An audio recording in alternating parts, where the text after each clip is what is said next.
Halo semuanya, jadi ini adalah Gold, nggak akan bahas teknikal di video ini, kita bahas ya gimana lah kalian udah belajar banyak kan?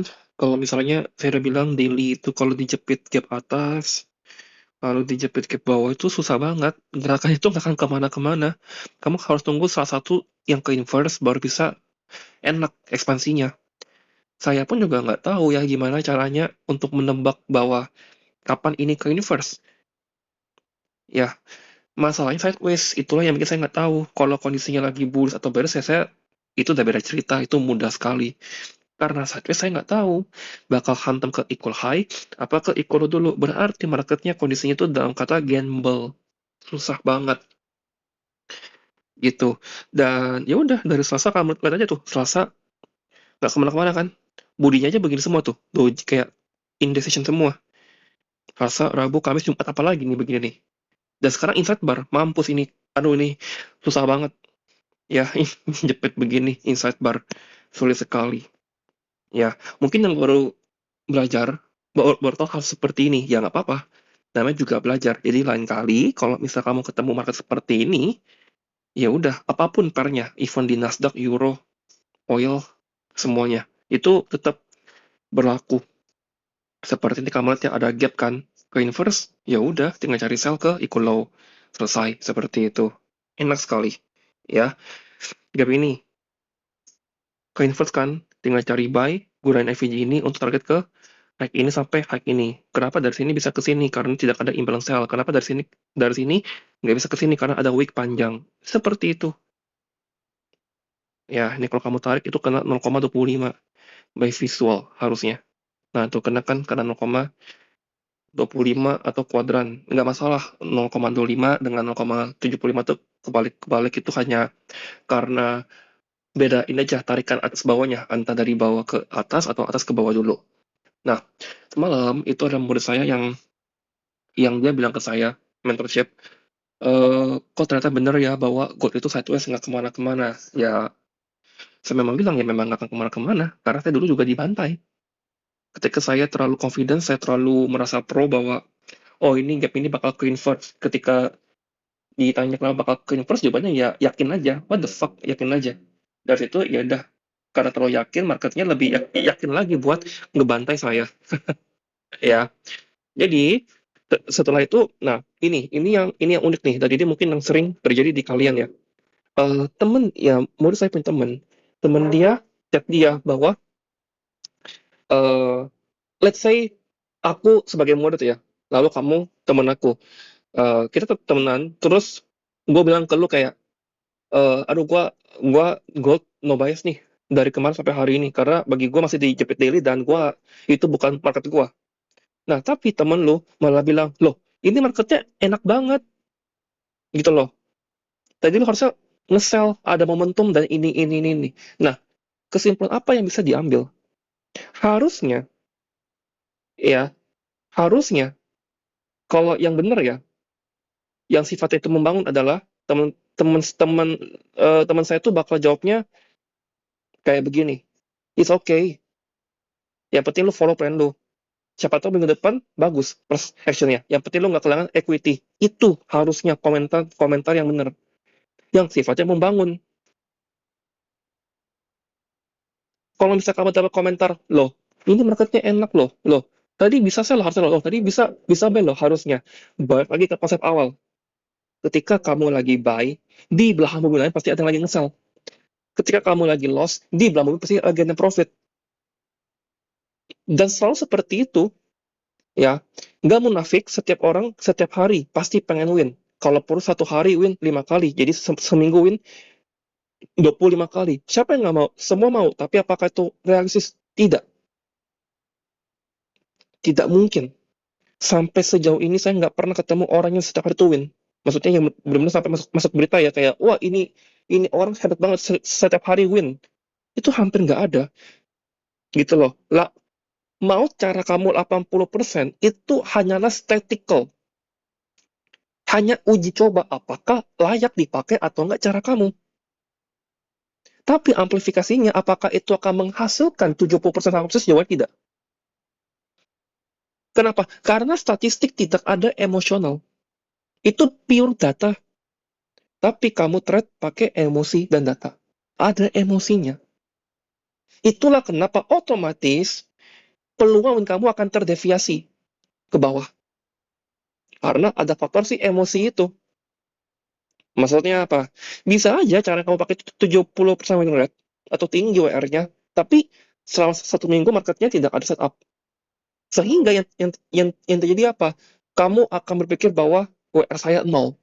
Karena kamu nggak entry sama sekali, padahal enggak. Jawabannya nggak seperti itu.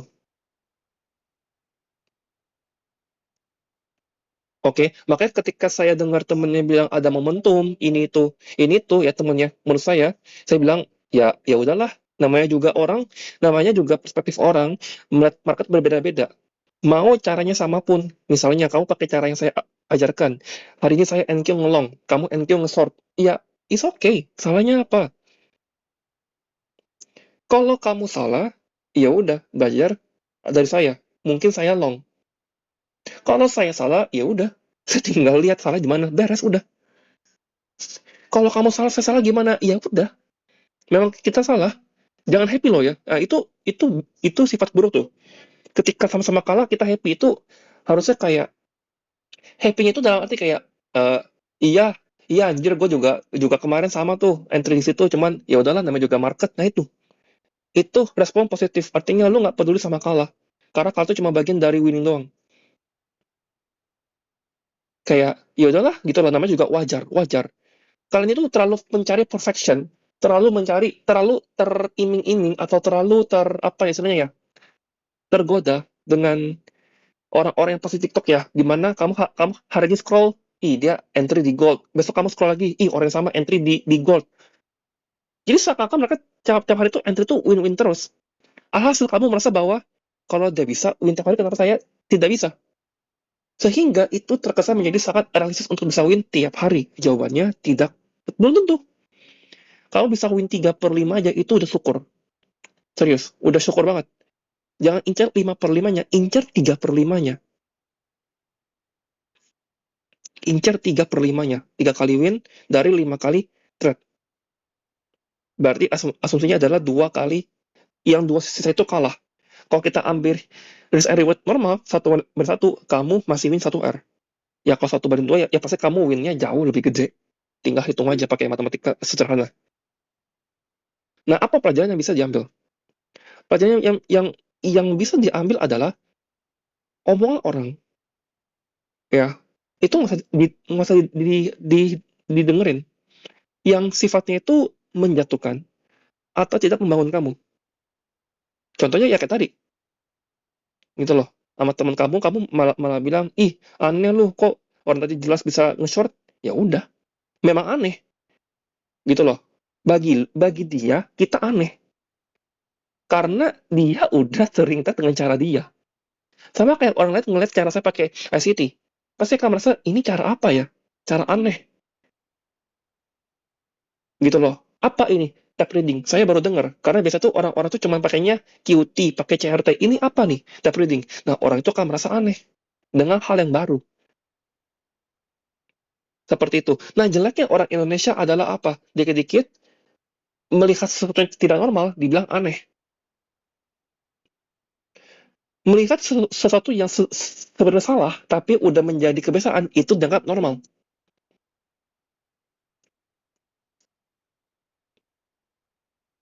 Misalnya apa?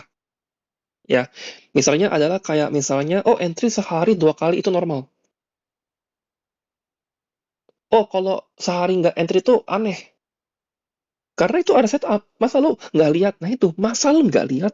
Saya pernah nggak bilang ke kalian kayak, masa kalian nggak sih? Ini ada ini nggak ada.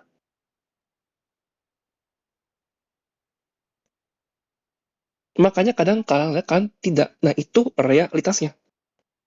Mau sejeli-jelinya kalian, kadang kalian bisa miss kok. Saya sering sekali begitu ketika misalnya NQ ya. Saya udah latihan dari jam 9.30 sampai jam 12 saya nungguin ini mana setup gua. Ketika udah lunch nggak ada setup, ya udah tidur aja dah. Terus pas lihat bangun tidur lihat murid chat, loh kok dia semalam dapat entry? Ya udah, biasa sama, cuman nggak dapat entry-nya aja. Ya udah nggak apa-apa. nggak masalah, gitu loh. Nggak usah dipusingin, gitu. Yang penting kamu tahu gimana cara entry, kamu tahu gimana cara tentuin naratif, kamu tahu apa yang harus kamu lakuin ketika market bergerak, udah, sesimpel itu. Makanya kurang-kurangin omongan orang, bener-bener lock in, gitu loh.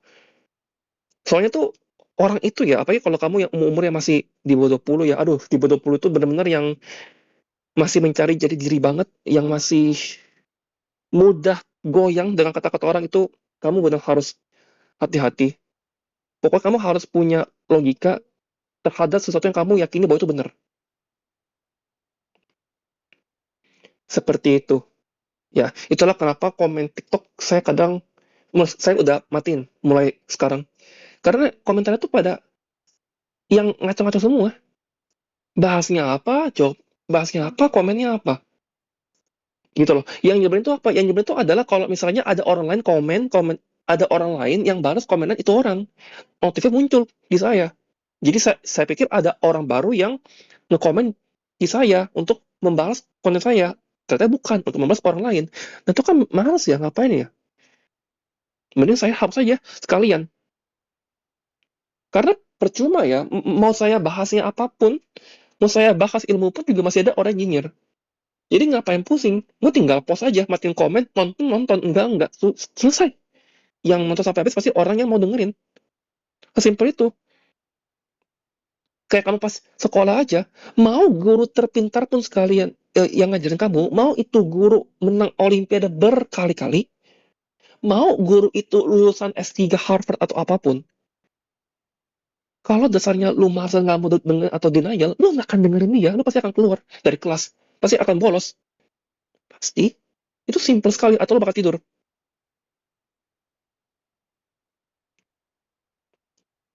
Tapi lebih banyak orang yang dengerin atau orang yang tidur. Kalau lebih banyak orang yang tidur, berarti emang salah di gurunya, sesimpel itu. Tapi kalau dari 30 murid, cuma kamu yang tidur, ya berarti kamu yang salah, nggak mungkin gurunya. Karena kalau guru salah, harusnya semua tidur.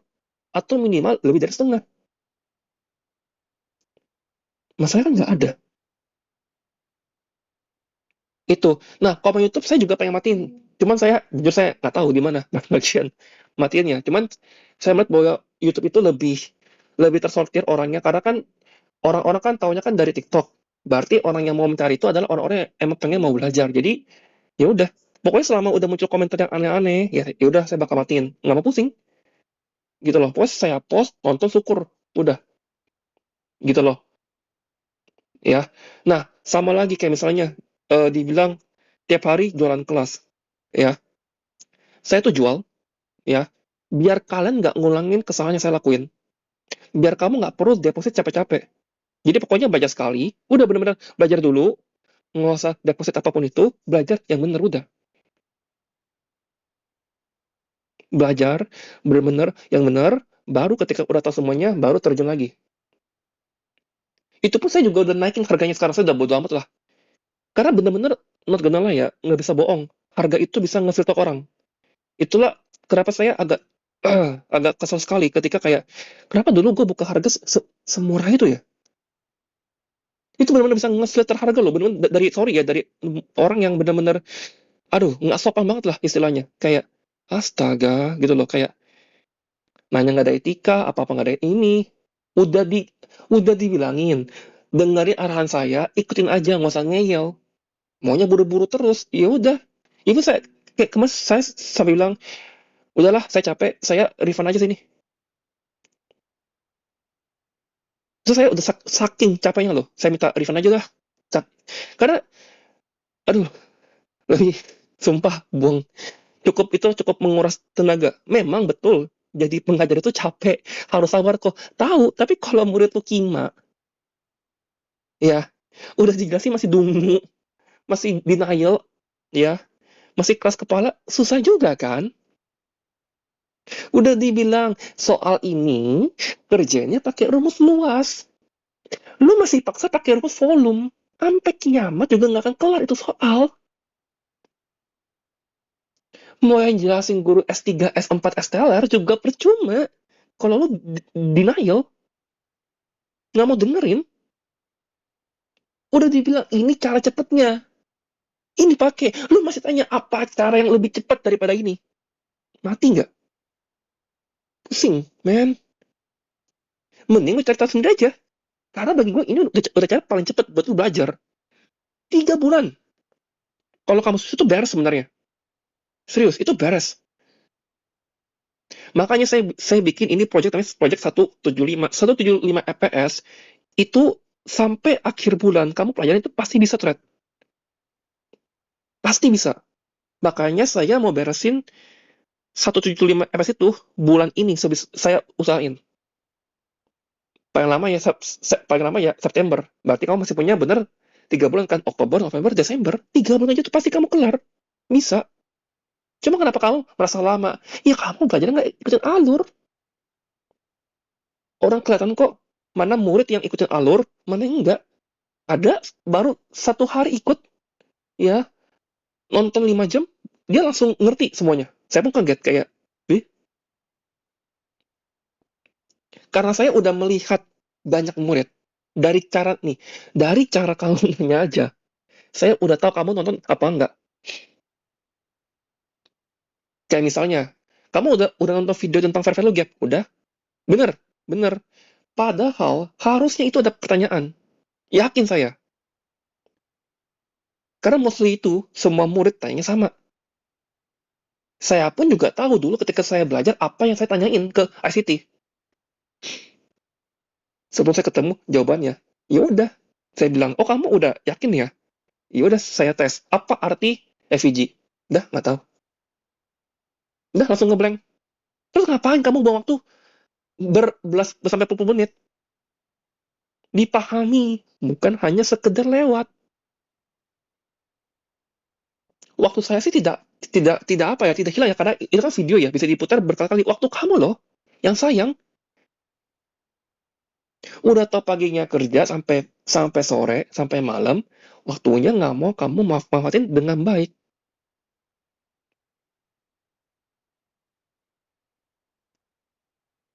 Ya kan? Kayak kamu main Mobile Legends deh. Oke. Pertama kali main, hero-nya banyak gak? Banyak. Itemnya banyak gak? Banyak. Skill-nya banyak? Banyak. Apakah bisa langsung sekali hafalin? Nggak bisa. Nggak bisa. Terus gimana caranya? Langsung diarahin kan? Lu sukanya main apa? Assassin, Mage, atau apa? Suka main hero jarak jauh apa hero jarak dekat? Digituin dulu kan? Lu main apapun deh, pasti. Makanya di game, kalau kayak RPG gitu, tahap awalnya apa? Kamu pilih karakter kan? Mau yang Swordman, Mage, Warlock, atau Assassin. Itu aja udah diarahin sama sistemnya. Kamu masih denial. Saya nggak mau dari keempat ini. Iya, mau gimana cara mainnya?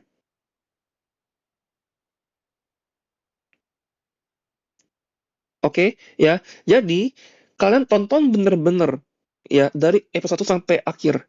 Memang lama videonya, tapi jujur ini saya udah cepet. Kayak cuma 10 menit, 8 menit, 15 menit, paling lama juga sekitar paling setengah jam doang.